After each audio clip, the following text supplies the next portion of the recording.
There's out. Should be out. No. I don't believe I saw that from that man. Hello বন্ধুরা, sports আলোচনায় সবাইকে স্বাগত। তো এই মুহূর্তে টি-20 ওয়ার্ল্ড কাপ কিন্তু জমে উঠেছে, কারণ আজকে ভারতের মুখোমুখি হবে নামিবিয়া।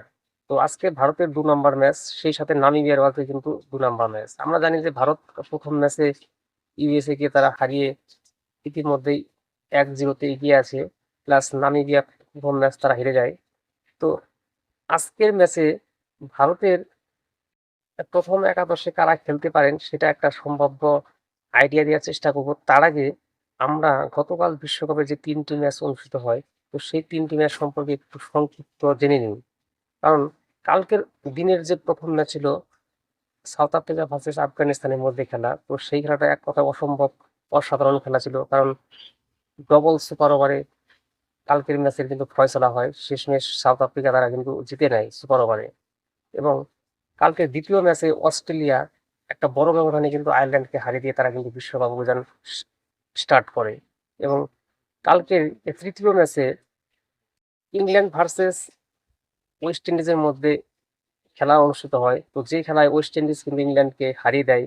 কারণ এটা একটা কিন্তু রেকর্ড, কারণ 10 বছর পর ইংল্যান্ডকে তারা হারায়। তো এই ছিল কালকের 3টে ম্যাচের আপডেট। তো আজকে ভারতের ম্যাচের আগে ভারতের শিবিরে দুটো নিউজ আছে, একটা ভালো খবর আর একটা খারাপ খবর। তো প্রথমে আমরা ভালো খবরটা বলে নিই। ভালো খবরটা বলতে অভিষেক শর্মার পেটের যে সমস্যা ছিল, তো সেই সমস্যার জন্য তাকে হাসপাতালে ভর্তি করা হয়, এটা আমরা ইতিমধ্যেই জেনেছি। তো এখন তিনি পুরোপুরি সুস্থ আছেন, প্লাস তাকে হাসপাতাল থেকে ছেড়ে দেওয়া হয়েছে এবং তিনি কালকে কিন্তু টিমের সাথে যোগও দিয়েছেন। কিন্তু ভারতের টিম ম্যানেজমেন্ট অভিষেক শর্মাকে নিয়ে হয়তো রিস্ক নাও নিতে পারেন, তাকে হয়তো আজকের ম্যাচে নাও খেলানো হতে পারে। সেই ক্ষেত্রে শিখে ছিটতে পারে সঞ্জু স্যামসনে।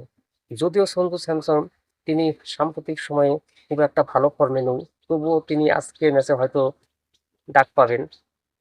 এদিকে খারাপ খবর বলতে ঈশান কিষান গতকাল তিনি নেট প্র্যাকটিসে ব্যাট করার সময় তিনি চোট পান, কারণ জসপ্রীত বুমরার একটি বল তার পায়ে লাগে, তো তিনি চোট পান। অবশ্য পরে তিনি আরো 2টো বল ফেস করেন। তো এটা একটা চিন্তার মধ্যে রেখেছে যে ইন্ডিয়াকে, যে আজকের ম্যাচে ঈশান কিষান খেলতে পারবেন কিনা। তো আমার যেটা মনে হচ্ছে যে ঈশান কিষান হয়তো আজকের ম্যাচে খেলতে পারবে।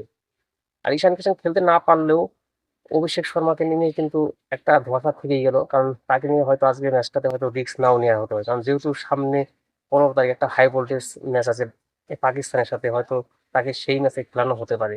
তো সেই ক্ষেত্রে আজকে সঞ্জু স্যামসনকে দিয়ে আজকে ওপেন করতে দেখা যাবে। এবং দলে আরো একটি পরিবর্তন হবে, সেটি হলো জসপ্রীত বুমরার কামব্যাক, কারণ তিনি প্রথম ম্যাচে ভাইরাল জ্বরের কারণে তিনি খেলতে পারেননি। তো সেই জায়গাটাতে মোহাম্মদ সিরাজকে খেলানো হয়েছে। যদিও সিরাজ প্রথম ম্যাচে ভালো বল করেন, তো তাকে যেহেতু ব্যাকআপ হিসেবে বিশ্বকাপে নিয়ে আসা হয়েছে, অতএব জসপ্রীত বুমরাকেই কিন্তু আজকের ম্যাচটা খেলানো হবে, কারণ যেহেতু 15 তারিখে পাকিস্তানের সাথে ম্যাচ আছে। তো দলে আজকে দুটো পরিবর্তন হওয়ার সম্ভাবনা খুব প্রবল। এক্ষেত্রে ওয়াশিংটন সুন্দরও কিন্তু দলের সাথে তিনি যোগ দিয়েছেন, তিনিও কিন্তু প্র্যাকটিস করেছেন, কিন্তু তাকে হয়তো আজকের প্রথম একাদশে হয়তো দেখতে পাওয়া যাবে না, কারণ অক্সার প্যাটেল তিনি আগে থেকেই দলে আছেন। তো দেখা যাক শেষ পর্যন্ত ইন্ডিয়ার প্রথম একাদশে কারা কারা স্থান পায়। তো সন্ধ্যা 7টার সময় টস হলে সেটা স্পষ্ট হয়ে যাবে। তো এই পর্যন্তই, ধন্যবাদ।